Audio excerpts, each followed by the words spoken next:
All right, everyone, welcome back into another NFL props video. Going to be touching on the top prop bets for Week 8 in the NFL this Sunday. Let's go ahead and get into it.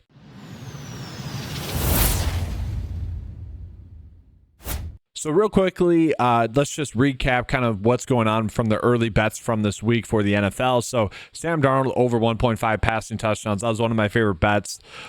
These were bets in which we were trying to gain some edges. So nice to see that one hit. But I want to call out, we are getting some pretty massive edges with three of these prop bets, where you'll see we had Aaron Rodgers at 225.5 passing yards, Jordan Love at 252.5 passing yards, and then Javonte Williams for over 54.5 passing yards or rush yards. Those have all went up, and I just want to make it clear I would no longer bet on those ones. That was kind of the point of those bets, is that they were all bets in which I thought we were getting really good edges for at that point. Now, the other two bets that are still out there, Kenneth Walker for over his rush yards, I still like. I'm chasing the matchup there. It actually went down 1 yard. Perfectly fine with that one still if you guys are using that bet. And then I, as well as a lot of other people, apparently really still like the DeAndre Swift for over his rush yards. That one went down as well. My thought process is going to be that Washington could struggle if Daniels were to sit in this game. Thus, that would lead to more of a run-heavy script, which would then favor DeAndre Swift. So I did want to start with those. I know sometimes some people maybe get a little bit confused as to, how to go about beating PrizePicks and Underdog. The whole point of PrizePicks and Underdog, the whole point of playing on there is to gain a long-term edge on them by chasing bets that are going to give you a long-term edge on them. The whole point of doing bets early on in the week is to potentially spot out bets where maybe public money is going to flood in on a number that you think is going to rise or fall. And we were able to do that in basically 4 out of the 6 bets there. Whereas now I'm doing this video later on in the week, it's not exactly the case there. All the data points are basically already in there. And so if we look at this week, what we're going to notice is that we're not going to get that many of those plus EV bets, those 54% likelihood to hit bets that are really not fantasy score prop bets. And the issue that we have with fantasy score prop bets, as always, is that touchdowns are fluky, which lead to those being a little bit less predictable, unlike, let's say, NBA fantasy score. But looking at some of the bets that we have that are non-fantasy score prop bets right now, a lot of decent ones, I would say. Ones where I'm kind of okay with them. At the same time, don't exactly feel like I would need to go out of my way to target them. David Montgomery to score a touchdown, sure. Tennessee's defense is great, don't get me wrong. I'm a little bit surprised that this has been bumped. The projection data is also liking the over here. CJ Stroud to get under 1.5 passing touchdowns. I can also kind of get behind that. If I'm doing that one, though, I'm probably trying to target some sort of Joe Mixon prop as well. Maybe just Joe Mixon to score a touchdown. Will Daniel Jones throw a pick against Pittsburgh? I mean, yeah, probably, right? Tough matchup for him, so I can get behind that one. Another one that's interesting here is Kyler Murray for his under passing interceptions, because you'll see in a second here, his under fantasy score is a bet that's being favored as well. I don't want to touch Cortland Sutton's under receptions. And then from there, guys, we're getting like too low in the list. Want to stick to bets that are going to be over a 53% likelihood to hit on PrizePicks. So let's jump back and we'll do the full board here with the fantasy score prop bets. And so let's do one thing here. Let's sort by some of the bigger prop line differences that we are currently getting for the PrizePicks line and the sportsbook line. What we're going to notice is that on both PrizePicks and Underdog, we are seeing a lot of the quarterback prop bets maybe be a little bit off in consideration to how Vegas sees these games going. And I kind of like the quarterback props a little bit more just because they're a little bit more predictable. I guess touchdowns are a little bit less fluky. Obviously, rushing touchdowns are still going to be fluky, but passing touchdowns, a little bit easier to predict on a per-week basis rather than throughout the whole season. So Kyler Murray, we see that his under 19 fantasy score is going to be a better bet on PrizePicks than it is on Underdog. So happy to do that. Whereas like someone like Jordan Love, under 21 for a fantasy score is going to be a better bet on Underdog. I'd rather get my exposure to that bet there on Underdog rather than on PrizePicks, even though it's grading out as a good bet on PrizePicks as well. From there, CJ Stroud to get under his fantasy score, that correlates very heavily with his under passing touchdowns. So if you think he's going to get over 1.5 passing touchdowns, no reason to bet that, but really not a bad bet there. And then we do have Lamar Jackson to get under 20 for his fantasy score.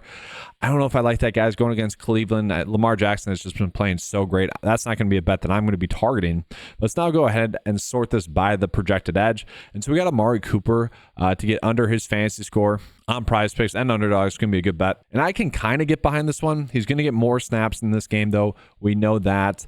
The thing with Amari Cooper is as well, you take away the touchdown last week, not really that good of a game. The issue that I have is the matchup with Seattle. Should be a close game, could potentially become a shootout as well. I think the Bills are going to want to have some long sustained drives. I actually like another bet with that. And that'd be looking at really any of these prop bets here for Khalil Shakir. So I don't mind these really at all. Let's say he does get over 3.5 receptions, and let's say he gets, around 40 for his receiving yards. That does put him about 8 for a fantasy score. Obviously factoring a slight likelihood of him gaining a touchdown. But to me, the fantasy score bet, especially if Amari Cooper is getting the under, I really like that pairing that bet with Khalil Shakir to have a good game as well. I don't really see that role for Shakir getting reduced at all. They're still going to give him a lot of those design passes and receptions that he has been getting, especially when he's been healthy. So I like the idea of targeting that. If anything, maybe Cooper being on the field actually opens up the field a little bit more for that scheme as well. Again, I like that bet with Khalil Shakir. That's one of my personal favorites, but I do like the idea of pairing that up with Amari Cooper for under his fantasy score. Another bet that I want to call it that I like pairing together, you might see Rashad White and Trey Palmer for their under fantasy scores. I don't know if I really need to get behind those. If you guys like those, by all means, target those on Underdog. That's going to be where it's going to be the better bet. But I decently like Joe Burrow to get his over fantasy score. Now, this one only has a 53.2% chance that it's not exactly one that you need to go out of your way to target necessarily, but he's just been playing so well. I like the matchup there against Philly. Again, this is a game that is going to be a higher scoring game as well. So the one thing that I like to see that, and it's been an annoying season in this regard, is that when we had these projected high scoring games, I love to be able to target prop bets that are also kind of correlate with that game script, in which I actually agree with that as well. So high scoring game, the quarterback is being a little bit undervalued compared to how Vegas is presenting it, and I would agree with the over as well. I like the idea of stacking him with actually someone like Jamar Chase.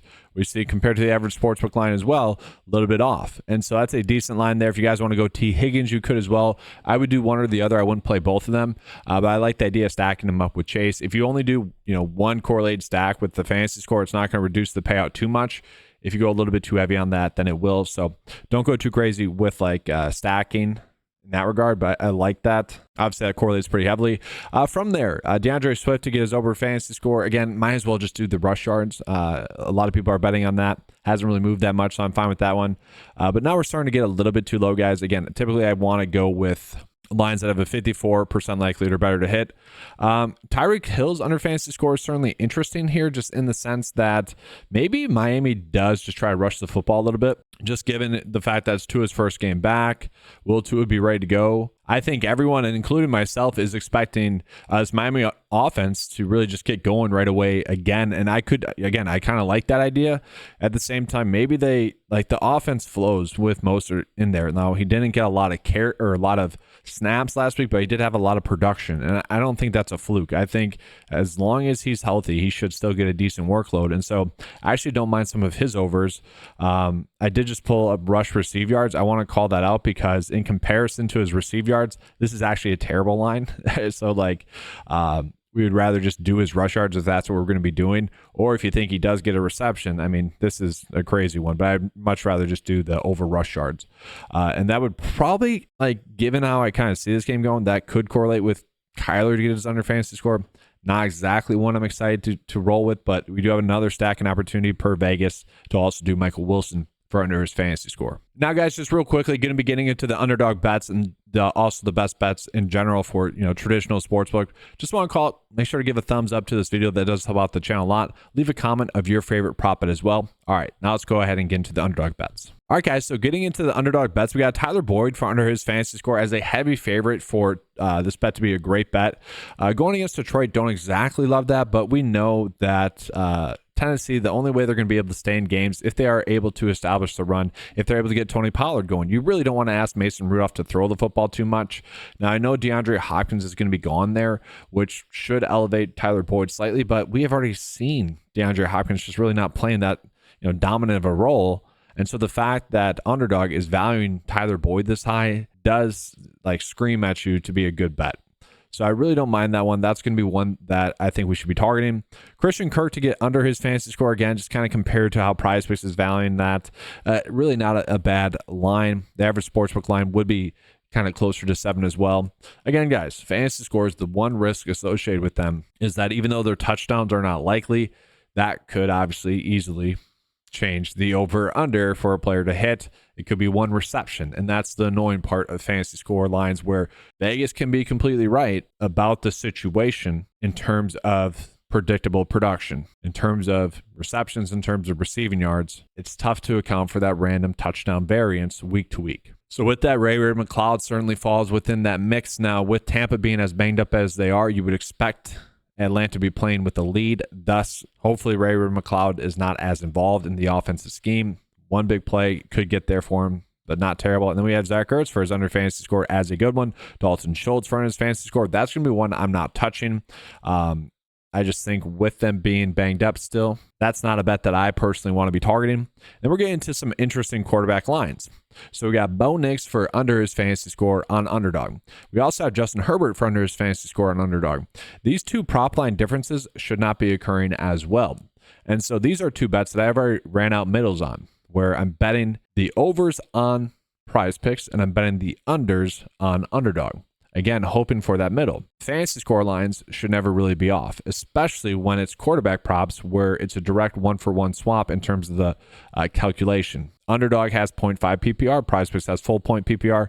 There is a little bit of, we can do the calculation adjustment, but it's just not a direct one-for-one swap like this is. And so, obviously I like targeting those ones. And so again, let's just show you guys what it looks like without the fantasy score ones in there. I know not everyone has the availability for fantasy score prop bets, and I get content-wise, it kind of sucks that those are always the best bets. But you guys, I'm not going to give you guys bad bets, right? I'm just going to give you guys what are the best bets. And you guys, if you hate it, obviously don't need to bet it.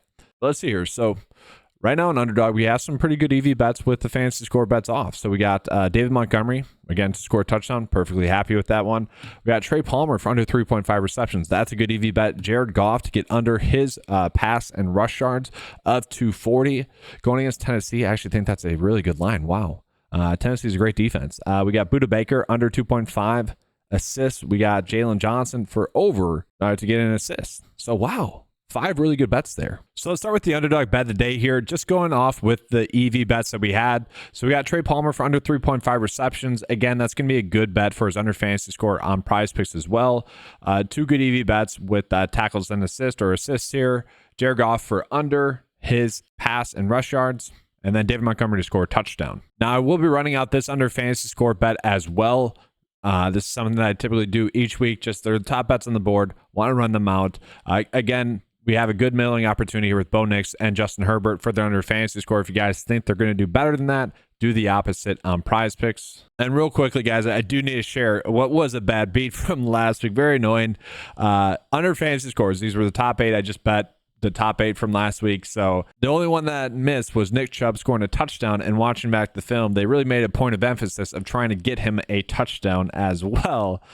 Very annoying, but obviously a pretty darn good day in general when 7 out of the top 8 prop bets hit on Underdog. And then getting into the PrizePicks bet of the day here, guys, we are going to do a correlated stack here with Amari Cooper and Khalil Shakir. So Vegas is really telling us that Amari Cooper not likely to get over 12 for his fantasy score, and because of that, I want to run out a bet where I think could correlate on the slip in general, but I want to be able to run a bet out that's not going to reduce the payout. And so for me, I went with Khalil Shakir to get over his 8.5 for his fantasy score. And to me, if Cooper's not having a good game against Seattle, then that tells me that Khalil Shakir probably going to be involved as well. Joe Burrow to get over 18.5 for a fantasy score. I do like. Maybe I have a little bit of Cincinnati biased. I was at a wedding in Cincinnati this last Friday. Maybe a little bit of bias going on there, but obviously Vegas likes the over here as well. This is off by 1 compared to Vegas's lines. Good matchup there against Philly. Should be a high-scoring game against Philly as well, which should promote more passing touchdowns for him. Hopefully, obviously, if Chase Brown is going off, that's not going to be a good thing for Joe Burrow. The one that I like the least is definitely Rachaad White for his under fantasy score. Honestly, this is a situation where I kind of wish PrizePicks gave us like plus bets on their fantasy score. Like if I could do plus 120 on this for him to get over his fantasy score, I'd much rather do that. Like the line is suggesting via Vegas, how they're suggesting this line should be valued. This is one of those spots where I wish we could do the opposite. So if you guys didn't want to include this one, by all means, don't do it. This was just one of the better bets that the board was telling us to bet on. Again, if you don't want to do that, that makes sense. DeAndre Swift to get over 13 for his fantasy score. So I showed you guys his rushing props as well earlier on this video. It actually just rose when I was doing this video, again, about 3 yards. So can't really predict the fluctuation of those bets. That's why I typically give you guys fantasy score lines and also still show you the EV bets and talk about kind of my expectations for the slate. So by all means, if you guys like the rushing yards prop as well, go for that one. Again, I like Kenneth Walker for over his rush yards as well. And then Kyler Murray to get under 19 for a fantasy score. I don't know. Did blackouts come out this weekend? I honestly don't know. I've seen it being advertised. Maybe it's just early access. But anyways, the whole Kyler Murray Call of Duty narrative is a fun one. I don't know if I exactly believe it. I think it's more just the season progressing and him just getting a little bit worse and teams figuring out the Cardinals offense throughout the year. But it is a fun narrative. So let's hope that narrative holds true for one more week there as well. But that's going to be all for this video, guys. Want to just remind you guys of the promo code that's going on the 9 to 5 website. Get access to all the tools that you saw in this video for just $10 a month. But when you use the promo code Keep Cashing, get it the first month for $8 a month. That's going to be all, guys. Make sure to give a like on this video. That does help out a lot. Comment your favorite prop bet. Feel free to share this with anyone as well. All right, guys. Thanks for watching. Good luck. And as always, let's keep cashing.